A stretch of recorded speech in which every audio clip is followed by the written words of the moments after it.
Amados, graça e paz da parte de Deus, nosso Pai, e do nosso Senhor e Salvador Jesus Cristo. Que quem vos fala é o pastor Lourenço Lopes. E como já gravei, Hebreus, o capítulo 1, 2, 3 e o 4, eu vou gravar agora o capítulo 5, 6, o 7 e o 8. Tá bom? Como eu prometi, irei gravar os 13 capítulos da carta aos Hebreus. Hebreus, capítulo de número 5. Diz assim a palavra do Senhor. Porque todo sumo sacerdote, tomado dentre os homens, é constituído a favor dos homens, nas coisas concernentes a Deus, para que possa oferecer dons e sacrifício pelo pecado, e possa compadecer eternamente dos ignorantes e errados, pois também ele mesmo está rodeado de fraqueza. E por esta causa, deve tanto pelo povo como também por si mesmo fazer oferta pelos pecados. Ninguém toma para si essa honra, senão aquele que é chamado por Deus, como foi Arão. Assim também Cristo, ele não se glorificou a si mesmo para se fazer sumo sacerdote, mas aquele que disse: Tu és meu filho, hoje eu te gerei. Como também diz em outro lugar: Tu és sacerdote eternamente, segundo a ordem de Melquisedeque, o qual nos dias da sua carne, com grandes lágrimas, orações e súplica, ao que podia livrar da morte, foi ouvido quanto o que temia. E sendo ele ainda filho, aprendeu a obediência por aquilo que padeceu. E sendo ele consumado, veio a ser a causa da eterna salvação para todos aqueles que lhe obedecem, chamado por Deus de sumo sacerdote, segundo a ordem de Melquisedeque, o qual temos muito de dizer, de difícil interpretação, porquanto vos fizeste negligente para ouvir. Porque devendo já ser mestre a tempo, ainda necessitai, vos tornei a ensinar quais sejam os primeiros rudimentos da palavra de Deus. E vos haver feito tais que necessitai de leite e não de sólido mantimento. Porque qualquer que ainda se alimenta de leite, não está experimentado na palavra da justiça, porque ainda é menino, mas o mantimento sólido é para os perfeitos, quais, em razão dos costumes, têm o seu sentido exercitados para discernir tanto o bem como o mal. Capítulo 6 agora.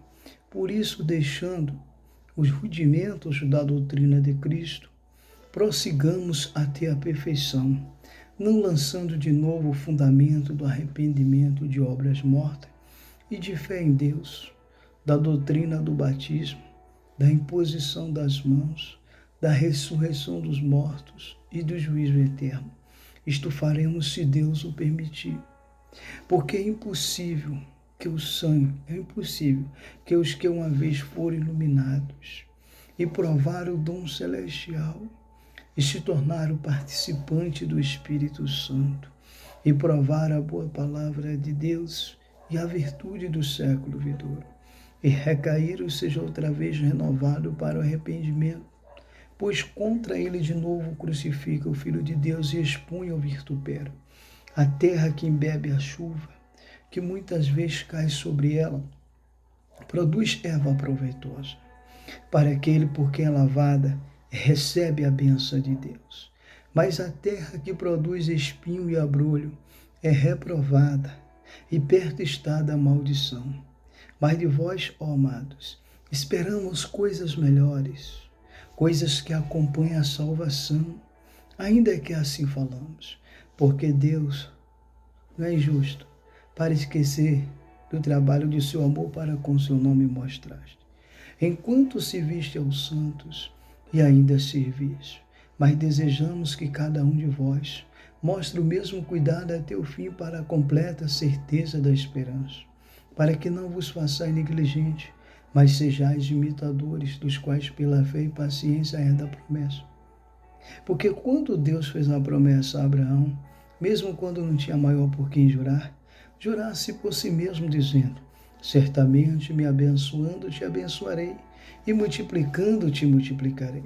E assim, esperando com paciência, alcançou a promessa. Certamente os homens juram por alguém superior a eles, e o juramento da confirmação para eles é o fim de toda a contenda. Mas querendo Deus mostrar abundantemente a imutabilidade do seu conselho para com os herdeiros da promessa, interpôs com juramento para que, por duas coisas imutáveis, na qual é impossível que Deus minta, nós que pomos nosso refúgio em reter a esperança proposta, a qual temos como âncora da alma, segura e firme, que penetra no interior do véu, aonde Jesus, o nosso precursor, entrou por nós feito eternamente sumo sacerdote, segundo a ordem de Melquisedeque. Capítulo de número 7. Porque este Melquisedeque, que era rei de Salém e sacerdote do Deus Altíssimo, que saiu ao encontro de Abraão, quando ele regressava da matança dos reis, e o abençoou, a quem Abraão deu o dízimo de tudo, primeiramente por interpretação, que é rei de justiça, também rei de Salém, que é rei de paz, sem pai, sem mãe, sem genealogia, não tendo princípio de dia e nem fim de vidas, mas feito semelhante ao Filho de Deus, permanece sacerdote para sempre. Considerai, pois, com grande reza, que aqui o patriarca Abraão deu dízimo do despojo, e os que dentre os filhos de Levi recebe o sacerdote segundo a ordem. Tem ordem, segundo a lei, de tomar o dízimo do povo, isto é, dos seus irmãos, ainda que tenha saído do lombo de Abraão. Mas aquele cuja genealogia não está contada entre eles, tomou o dízimo de Abraão e abençoou aquele que tinha promessa. Ora, sem contradição alguma, o menor é abençoado pelo maior. Aqui certamente toma dízimo que morre. Ali testifica do que vive. E por isso diz, por meio de Abraão, até Levi, que recebe dízimo, pagou dízimo, porque ainda estava no lombo do seu pai, quando Melquisedeque lhe saiu ao encontro, de sorte que se a perfeição fosse pelo sacerdócio levítico, porque sobre ele o povo recebeu a lei, que necessidade havia de levantar outro sacerdote que não foi feito, outro sacerdote que não fosse chamado segundo a ordem de Melquisedeque, mas segundo a ordem de Arão. Porque mudando-se o sacerdócio, necessariamente